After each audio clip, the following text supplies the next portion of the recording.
4 de julho, Deus que sofre.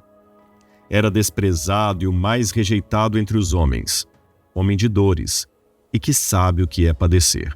Isaías 53, verso 3. Em 1954, foram publicados 2 manuscritos encontrados no Mar Morto que lembram de perto o relato de Isaías 53. Eles fazem parte do chamado Rolo de Ação de Graças, que diz assim: quem tem sido desprezado como eu? E quem tem sido rejeitado pelos homens como eu? E quem se compara a mim em tolerar, isto é, suportar o mal? Quem é como eu dentre os deuses? Eu sou o amado do Rei, a companhia dos santos.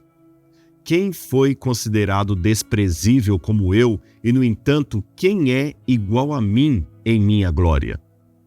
Esses manuscritos antigos foram terrivelmente danificados, enquanto os demais estavam normalmente enrolados dentro do vaso de argila. E isso levou alguns a suspeitar que tal atitude não tenha sido acidental. Os pesquisadores deduzem que os poemas foram propositadamente dobrados, amassados e rasgados na antiguidade, possivelmente devido ao seu caráter polêmico. A ideia de um Deus que seria sofredor já incomodava naquela época. É notória não somente a semelhança com Isaías 53, mas também o paradoxo de um servo que sofre incomparavelmente para depois ser glorificado. Além disso, ele é singular entre os homens, pois combina em si o status divino e humano ao mesmo tempo. Isso era algo inédito. Note a comparação entre a retórica "Quem é como eu dentre os deuses" e o texto de Êxodo 15, verso 11, que diz: ó Senhor, quem é como tu entre os deuses? Parece que o texto foi escrito para falar em primeira pessoa sobre um certo mestre de justiça, que bem poderia ser o Messias que todos esperavam.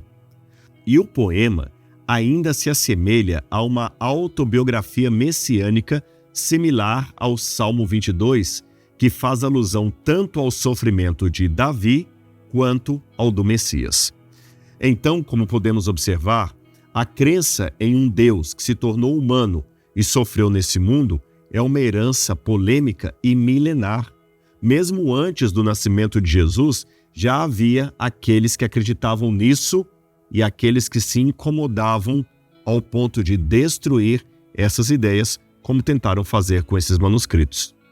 É muito interessante ver como as verdades polêmicas de Deus resistem ao tempo e continuam dividindo a humanidade entre aqueles que as aceitam e aqueles que as rejeitam. E você? Como se posiciona diante da afirmação de que Deus se encarnou, viveu entre nós e morreu para nos salvar? Como você se sente diante da realidade bíblica de um Deus que também sofre por você? Vamos orar? Senhor, é muito bonito e importante saber na Bíblia que o Senhor, apesar de tua onipotência, onipresença, onisciência, não está imune ao sofrimento. É interessante e admirável saber que, apesar de toda a tua glória, honra e poder, o Senhor também é passivo de sentir peso no coração, sentir dor, de sofrer a perda de um filho. E ao mesmo tempo, Senhor, é lindo saber que o Senhor nos ama e sente a nossa falta e deseja a nossa presença. Portanto, querido Pai, embora o Senhor não precise de nós ou de nada que nós possuímos, o Senhor faz questão de nos ter em tua companhia. Obrigado, Pai, por isso. Sim, nós aceitamos o convite. Queremos estar em tua companhia, ó Pai, e ser objetos do teu amor, da tua devoção e da tua graça salvadora. Em Cristo Jesus. Amém, Senhor. Amém. Que Deus abençoe hoje a sua vida.